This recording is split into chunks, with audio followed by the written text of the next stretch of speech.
Mesdames et messieurs, bonjour et surtout bienvenue dans ces numéros de On dit le quotidien. On dit le quotidien qui est votre magazine d'information thématique, d'analyse et d'investigation. Nous sommes dans la ville de Lubumbashi, province du Haut-Katanga. Nous sommes en République démocratique du Congo. Aujourd'hui, nous avons l'honneur de recevoir pour vous, honorable Patrick Chimanga, cadre à la Ligue de jeunes UDPS du Sekedi, Fédération Lubumbashi 3. Il est également président de la fondation ETAN, un mouvement à caractère social. Et avec lui, nous allons développer quelques sujets. Et pour commencer, j'ai voulu qu'on parle de la loi Djani. Honorable, bonjour et bienvenue. Bonjour, monsieur le journaliste. Vous êtes les bienvenus aujourd'hui dans ces numéros de On dit le quotidien. Et aujourd'hui, nous voulons commencer par les commencements. C'est quoi la loi Djani pour vous? Merci, monsieur le journaliste, pour la question posée. Je dirais que le contexte n'est pas nouveau. Le contexte, nous l'avons déjà entendu dans notre cieux, entre autres aux États-Unis. En Côte d'Ivoire, on parle mais la loi Djani ne fait pas allusion à la congolité. Donc les gens doivent comprendre que la loi Djani ne fait pas allusion à une proposition qui est en train d'exclure les gens de la nationalité congolaise. C'est juste une proposition qui va nous aider à verrouiller d'autres accès à des postes régaliens. Voilà, vous parlez de verrouillage. Vous voulez verrouiller. Et qu'est-ce que vous voulez verrouiller exactement avec cette proposition de loi qui a été proposée par Noël Djani, le professeur? En fait, la loi Djani va verrouiller un peu des fonctions régaliennes, entre autres la fonction du président de la République. Tel que tu es là, tu es un père, tu es responsable. Lorsque vous invitez une personne chez toi, vous ne pouvez pas vraiment permettre à la personne d'accéder jusqu'à ta chambre. Donc, la personne va commencer au salon, soit au véranda. C'est sûr que la loi Djani va aussi nous permettre que toute personne toute personne qui n'a pas des origines congolaises, Qui n'est pas congolaise de souche, de père et de mère, comme c'est un slogan ou bien c'est une phrase vulgaire, d'accéder aussi à des postes régaliens ou des responsabilités aussi à un niveau. Vous voulez dire que la proposition de la loi Djani va interdire à d'autres Congolais de ne pas accéder à la présidence de la République? C'est un exemple que je donne. Je peux dire que ce n'est pas à tous les Congolais. Ce n'est pas on n'interdit pas à un vrai Congolais d'accéder au poste de président de la République, mais on interdit à celui qui n'est pas un vrai Congolais. Donc, entre nous, il y a des vrais Congolais et ceux-là qui ne sont pas des vrais Congolais. Vrai et faux Congolais, qu'est-ce que ça veut dire? Qu'est-ce que ça veut dire? Vrai et faux Congolais, il y a les Congolais par adoption. Il y a les Congolais à qui la loi a donné cette nationalité. Donc la loi a donné juste la nationalité à une personne qui a cette envie de devenir Congolais et la loi l'a octroyé. Alors une telle personne, on doit mettre les garde-fous à ce que la personne ne puisse pas vraiment accéder à d'autres fonctions. Donc il doit se limiter quelque part. Lorsqu'il vient, les Congolais, c'est une terre de personnes généreuses. On a octroyé la nationalité, mais il ne peut pas aussi prendre des fonctions qui ne lui convient pas. Donc, il y a des fonctions réellement qui reviennent juste au fils maison. Très bien. Cette proposition de la loi, mesdames et messieurs, crée des polémiques dans la classe politique congolaise. Et aujourd'hui, nous nous sommes donné le luxe d'en parler avec notre invité. Je rappelle qu'il est un cadre à la Ligue de jeunes de l'Union pour la démocratie et les progrès sociaux UDPS du Sekedi, Fédération Lubumbashi 3. Il est également président de la fondation ETAN, un mouvement à caractère social. Mais honorable, j'aimerais que nous puissions un peu évoluer très vite. Pourquoi cette proposition de loi n'est pas bien reçue par quelques Congolais, et notamment ceux de l'opposition? Bon, je pense que ceux-là qui contestent la loi Djani, c'est par rapport à leur interprétation. Et s'il y a un camp qui est en train d'interpréter mal ou soit s'accaparer mal de cette proposition, c'est par rapport à leurs intérêts qu'ils sont en train de défendre. entre autres comme les camps que vous venez de me citer. Moi, je peux dire que ces camps-là vont nous donner une très bonne réponse par rapport à la contestation.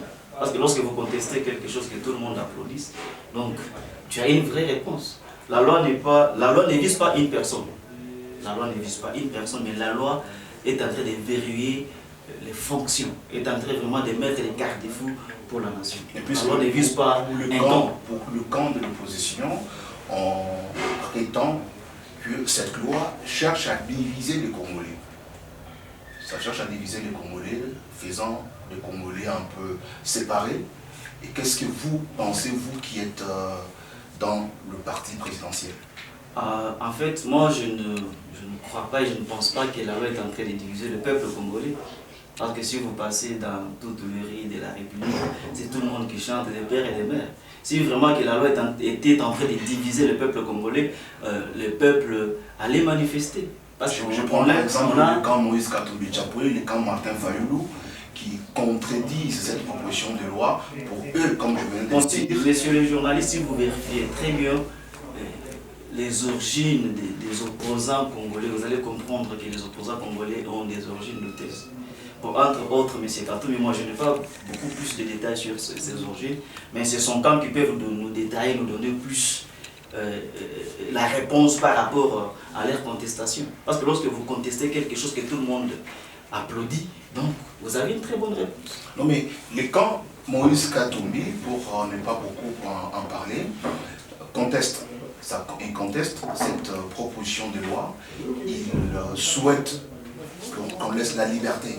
Pour eux, c'est comme si on est en train d'interdire à Moïse Katumbi, par exemple, de poser sa candidature comme président de la République aux élections qui se pointent à l'horizon. Bon, si je peux vous répondre à cette question, comme je viens de vous le dire, je vous ai dit, si vous invitez une personne chez toi, vous ne pouvez pas vraiment l'accepter que la personne puisse entrer dans la question. Si les camps Moïse Katumbi est en train de contester aujourd'hui la Ladjane, donc, ils ont, comme je viens de le dire, ils ont une très bonne réponse par rapport à ça. Donc, soit Katumbi est congolais, soit il n'est pas congolais. Mais pour moi, je trouve mieux qu'une personne qui est congolais, ou bien un congolais de père et de mère, ne peut jamais contester. Si le gars Katumbi conteste, donc Katumbi n'est pas congolais. Nous avons vu, il y a beaucoup d'opposants dans ces pays. Nous avons des Sessanga, c'est un Congolais, c'est un opposant. Du côté, vous avez parlé aussi de l'opposant Martin Fayoulou. Nous n'avons pas vu Martin Fayoulou manifester des avis contraires. Il a tweeté plusieurs fois. Tweeter, ce n'est pas un problème. Tweeter les réseaux sociaux, même moi je peux prendre ton téléphone et tweeter à la place. Moi je peux dire que Martin Fayoulou n'a pas contesté. Non, il a contesté sur son compte officiel. Vous venez de dire que je suis un cadre de la Ligue des jeunes et j'appartiens à un parti présidentiel. Du temps passé, lorsque nous étions dans l'opposition, lorsqu'on conteste une loi, on manifestait. Et on faisait l'appel à la mobilisation. Vous allez voir une marée humaine sur le riz en train de revendiquer. Alors, si réellement que les camps est en train de contester contre la loi, ils doivent revendiquer leurs droits. La Constitution les permet. Alors, s'ils sont en train juste de parler dans leur maison, dans leur maisonnette, moi je ne trouve pas qu'il y ait contestation. Tout le monde est pour la loi Tchani. Et moi, je souhaite que la loi puisse passer pour verrouiller d'autres postes de responsabilité. Comme vous souhaitez que la loi puisse passer, pour vous, quelles sont les conséquences positives ou négatives au cas où cette loi passée arriver à être votée par les parlements congolais? Oui, en fait, je commence par des conséquences positives. Lorsque cette loi va passer, ça va nous permettre de mettre fin à l'infiltration. Nul n'ignore que notre pays est infiltré. Nul n'ignore. Et nous allons prendre le contrôle de cette nation. Et je sais très bien que lorsque cette loi va passer, tout un Congolais de père et de mère aura l'accès de défendre l'intégrité territoriale. Je veux dire que c'est quand on est Congolais, de père et de mère, qu'on aura la possibilité de sauver le pays, de tirer le pays du chaos. Certainement, parce que nous voyons, nous prenons, je ne m'abuse pas de la date, j'ai déjà oublié la date, lorsque notre confrère ici congolais a milité, a bataillé à l'Est, les feux Mamadou Ndala. Mamadou Ndala, qui a aussi une nationalité douteuse. Non, pas une. Mamadou Ndala n'a pas une nationalité douteuse. Très bien, on en parlera très prochainement. Okay. Mais lorsqu'il a milité, il a défendu l'intégrité territoriale, tout le monde a vu que, et tout le monde a compris que c'est un fils digne du Congo qui est en train de défendre son pays. Mais qu'est-ce qui vous prouve, honorable Patrick Tshimanga, qu'est-ce qui vous prouve que c'est seulement le Congolais des souches qui ont la possibilité de sauver ou de bien faire les choses en République démocratique du Congo? Mais je ne pense pas qu'un étranger peut faire mieux qu'un responsable de sa maison. Mais un Congolais d'origine aussi peut mal faire les choses? Je ne pense pas. Vous ne le pensez pas? Et les conséquences négatives? Les conséquences négatives, donc le pays va, nous irons toujours dans les jungles, et le pays sera infiltré à haut niveau, et nous n'aurons pas vraiment le contrôle du pays, et toutes les informations du pays seront vendues, comme c'est le cas pour l'instant que les temps passés vous avez vu vous-même comment le pays a été dirigé. Donc tout a été dicté à l'extérieur, tout ne venait pas vraiment du pays. Donc si cette loi ne passe pas, nous allons toujours continuer à être dictés par les impérialistes en fait. Très bien, mesdames et messieurs, vous suivez Andy le Quotidien. Andy le Quotidien, c'est votre magazine d'information thématique, d'analyse et d'investigation. Nous sommes en République démocratique du Congo, nous sommes à Lubumbashi, province du Haut-Katanga. Nous avons reçu pour vous ce jour honorable Patrick Tshimanga pour parler sur quelques questions. Et là, on venait de parler de la loi, de la proposition de la loi Johnny.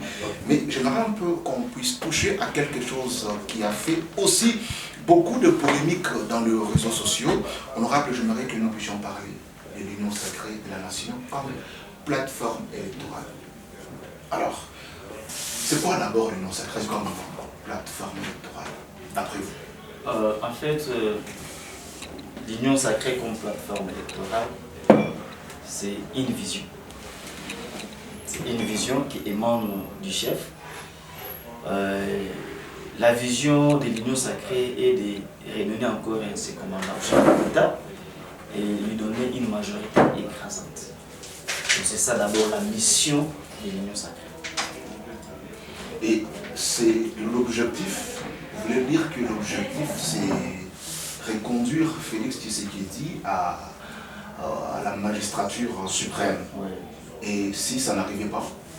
Alors, je ne pense pas que ça va barder. Mais c'est un jeu politique? Non, ne dis pas que c'est un jeu politique. Non, c'est un jeu politique. Ce que moi je peux vous dire, c'est que vous devez comprendre que l'union sacrée est créée sous la vision du chef. Donc lorsque tu crées quelque chose, tu as déjà mis tout en place. Donc, lorsque l'union sacrée est en train juste de marcher sur les pas du chef. Donc je ne pense pas que ça va barder. Les chefs ont déjà mis en place et nous aussi en tant que la population, comme nous soutenons pas que tous les peuples congolais soutiennent les chefs à 100%. Donc l'union sacrée vient juste ajouter des piliers, des tomates dans la sauce pour que les choses un peu soient sécurentes. Honorable Patrick, vous êtes cadre à la Ligue des jeunes dans le parti présidentiel. Qu'est-ce que ça vous fait quand vous voyez dans l'union sacrée les kabylistes répondre à l'appel du chef de l'État en masse? Je ne pense pas que... Pour moi, je ne trouve pas que c'est... Les gens qui ont travaillé avec Kabila. Ça ne pose pas... Kabila, c'est une personne. L'union sacrée, c'est une plateforme électorale. Donc Kabila et Tshisekedi, c'est des personnes différentes. Les problèmes, c'est les systèmes qu'on est en train vraiment d'imposer. Mais tout en mettant l'esprit. Je vais vous dire une chose. Si nous y allons à l'école, on nous apprend les ABC, le bas âge en fait. Donc nous commençons avec les maternelles et autres. Donc tu dois rester dans une leçon primaire que ton enseignant est en train de te donner.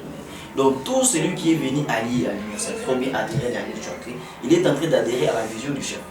Il n'a pas donc son esprit doit être attaché à la vision du chef. Ce n'est pas dans le sens d'infiltrer l'union sacrée. Je ne pense pas qu'il va. Je ne pense pas que. Je ne pense pas. Pour que vous puissiez infiltrer l'union sacrée, vous devez infiltrer les pensées du chef. Vous devez infiltrer la vision du chef. Or, c'est pratiquement impossible. C'est pratiquement impossible que vous puissiez infiltrer la vision du chef.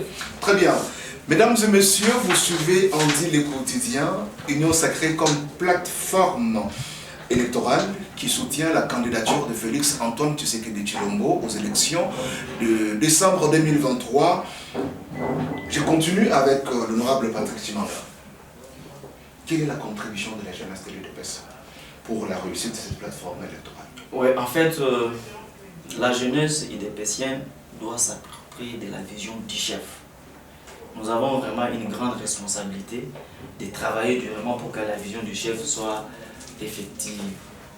Donc, nous devons propager, nous devons prêcher la vision, nous devons évangéliser une cause noble de l'Union Sacrée. Donc, tout un chacun de nous, comme jeunes, qui s'appelle « Je suis jeune de l'UDPS », doit mettre la main dans la pâte afin que cette vision puisse nous appartenir. Donc nous devons vraiment nous approprier la vision du chef. Vous appelez à la jeunesse à s'approprier de la vision du chef de l'État.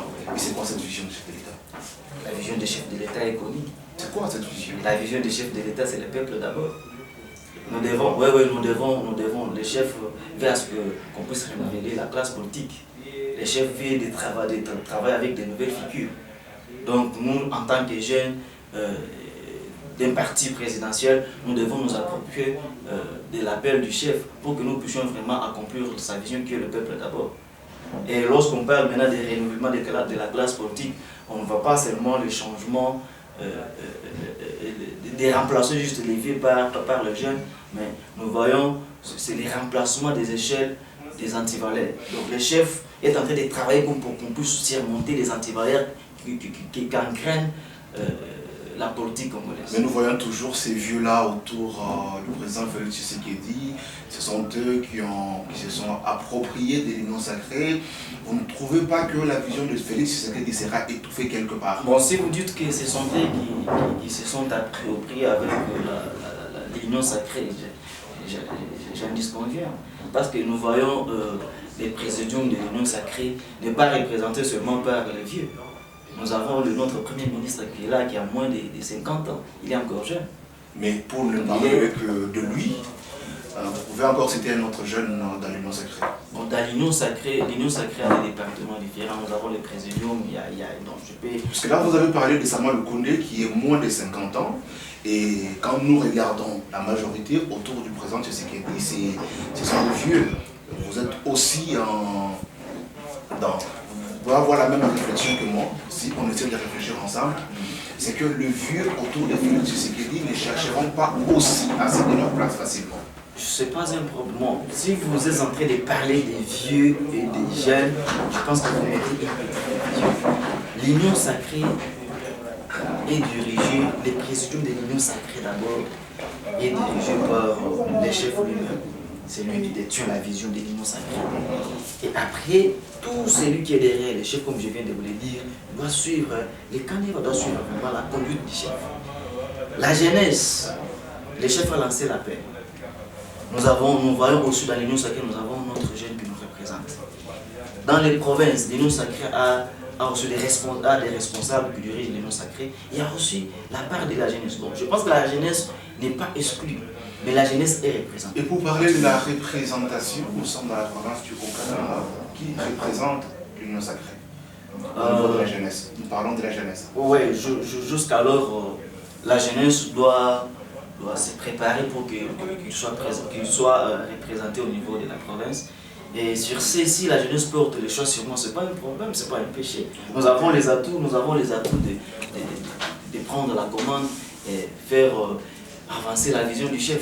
Vous voulez représenter l'Union Sacrée comme plateforme? Si la jeunesse me fait confiance, je suis prêt à les rendre service.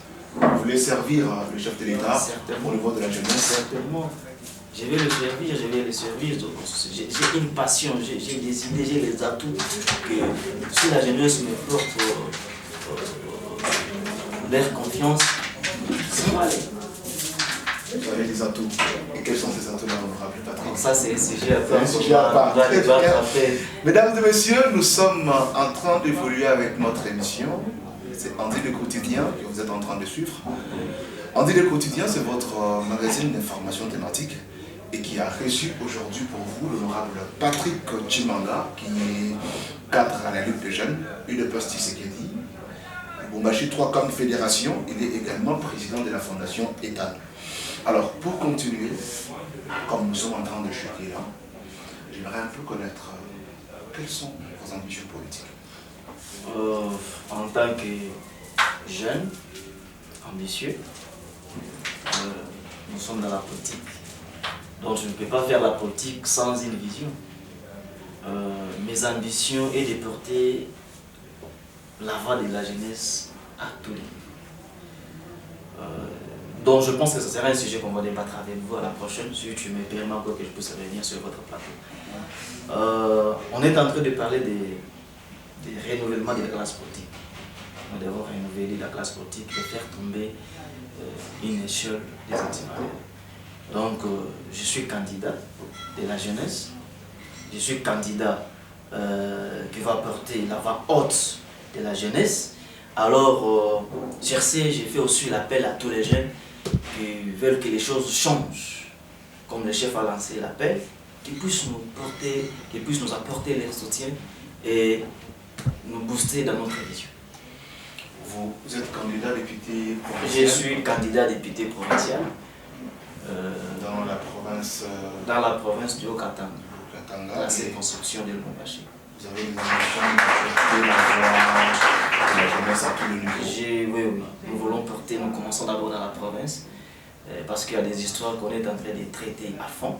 On est en train de voir que si nous sommes là, on peut porter aussi en plus. Et quelle est cette voie-là que vous voulez amener à un très haut niveau? Vous voulez qu'on entende la voix de la jeunesse à quel niveau? Comme je suis dans la province, donc nous allons commencer d'abord dans la province. Donc les niveaux commencent ici. Comme on a toujours dit, si vous voulez évangéliser, comme Jésus avait dit à ses disciples, commencez d'abord à Jérusalem. Comme nous habitons la province de Lubumbashi, nous voyons qu'il y a encore des choses à qui nous devons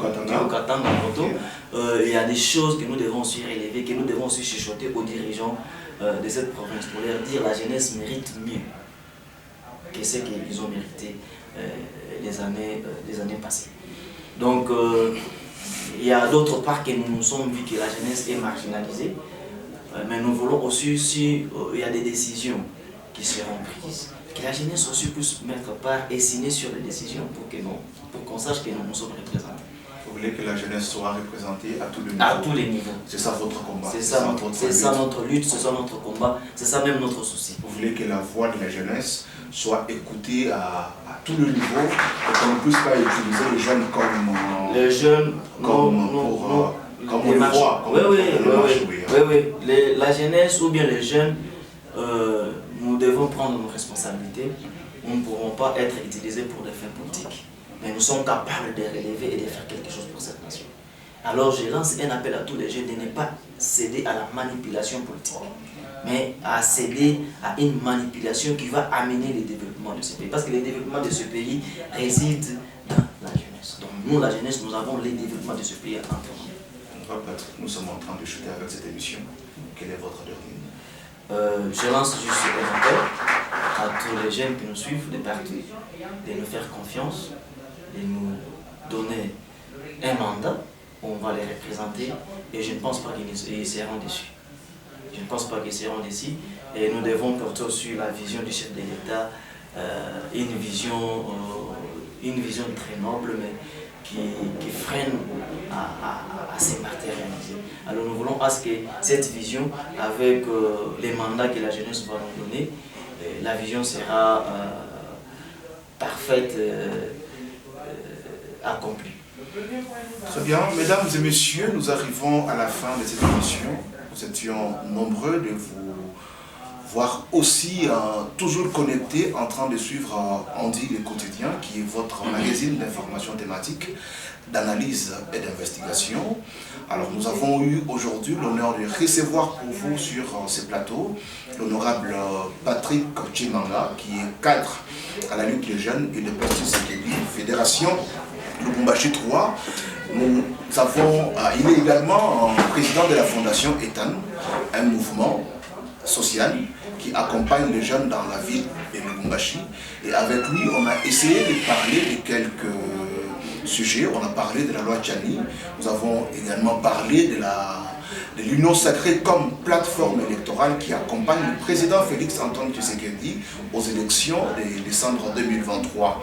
Nous avons conclu avec ses ambitions politiques et nous voici à la fin. Nous avons commencé bien et nous finissons très bien avec vous et nous vous donnons le prochain rendez-vous avec le même plaisir. Merci et bonsoir chez vous. Merci.